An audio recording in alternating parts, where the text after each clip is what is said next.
Progres penyerapan anggaran pembangunan melalui kegiatan fisik dan non-fisik tahun anggaran 2022 lingkup Pemkab TTS memiliki tren positif.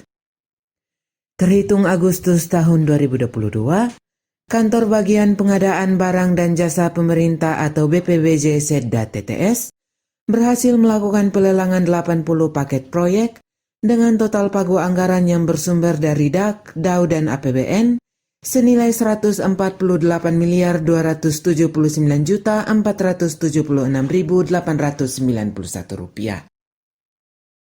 Hal ini dijelaskan Kepala Bagian Pengadaan Barang dan Jasa Setda TTS Yaakob Tamo Amalai STM Tech di ruang kerjanya belum lama ini. Menurutnya, 80 paket proyek yang dilelang berasal dari 13 OPD dengan nilai tender sebesar Rp131.190.407.015. Dari pagu anggaran dan nilai tender lanjutnya, terjadi efisiensi anggaran sebesar Rp17.089.069.876. Masih menurut mantan Sekretaris Dinas PUPR ini bahwa nilai lelang proyek terbesar bersumber dari DAK dengan pagu anggaran sebesar Rp10.118.770.198. Nilai HPS atau harga perkiraan sementara sebesar Rp109.189.287.121. Nilai tendernya sebesar Rp104.836.460.055.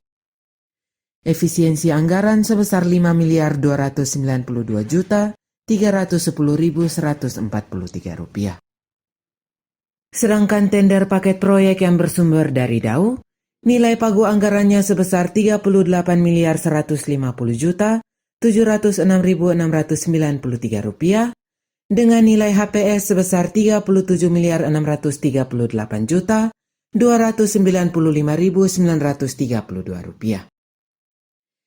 Nilai tendernya sebesar Rp26.353.946.960 dan terjadi efisiensi anggaran sebesar Rp11.796.759.733.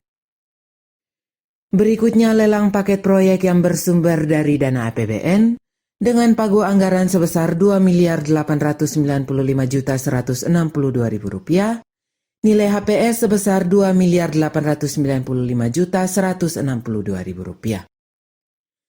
Nilai tender sebesar Rp2.620.177.005 dan terjadi efisiensi anggarannya sebesar Rp274.984.995. Pria humble yang akrab disapa Amalai ini mengaku, seluruh proses pelelangan berjalan baik dan mengikuti koridor aturan yang berlaku. Semua ini tak lepas dari spirit kuat Bupati Pitahun dan Sekda Edison Sipa. 80 paket ini yang sudah kita proses ini semuanya berbasis pada sirup atau sirup BPA Indo. Ini seluruhnya sudah. Kita menunggu mungkin di dalam perubahan anggaran atau lagi mungkin ada paket-paket baru yang harus kita lelang yang kita nanti proses. Tapi kalau dari DPA Indo yang sudah diinput ke sirup Indo, sistem informasi rencana umum pengadaan itu, ini semua sudah kita proses. Kita hanya menunggu kalau misalnya OPD lagi mungkin ada yang paket baru masuk dalam perubahan kita saya proses ya. Tapi saya mungkin berpikir tidak terlalu banyak untuk paket di perubahan. Total APBD kita kan belanja terbesar itu belanja modal, belanja fisik. Nah, sebagaimana tadi saya informasikan bahwa kita sudah proses sampai nilainya sebesar 148,2 miliar kita sudah proses. Jadi ya sudah cukup besar sebenarnya.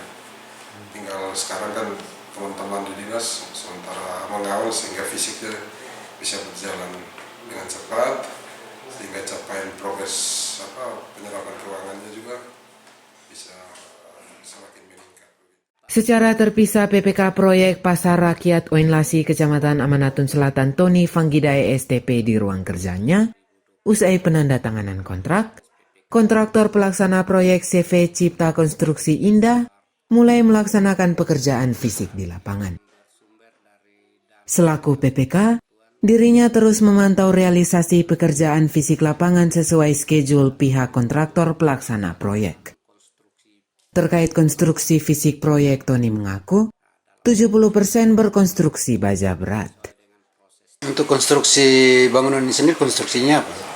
Jadi konstruksi bangunan ini 70% kita menggunakan desain penggunaan baja berat 70%, sedangkan 30% itu lebih banyak ke sipilnya untuk bangunan kios sejumlah 8 unit, 8 kios.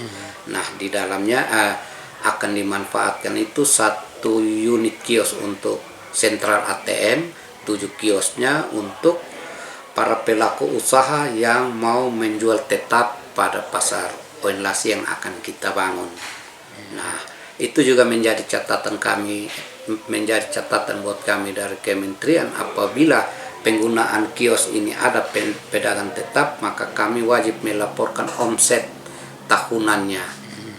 Apakah dengan bantuan pasar ini memberikan nilai tambah bagi pelaku usaha atau tidak. Untuk luas bangunannya berapa?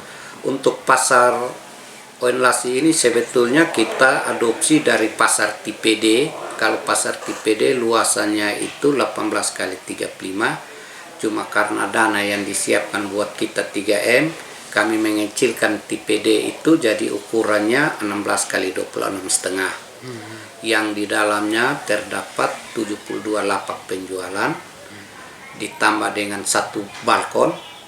Balkon itu untuk fasilitas apabila kita membentuk pengurus pasar, ada kantor PD pasarnya, ada ruang menyusui, ada ruangan tertib ukur, ada musola, dan ada pos jaga. Sedangkan untuk di bagian lantai bawah itu untuk aktivitas penjualan yang kami membagi dalam beberapa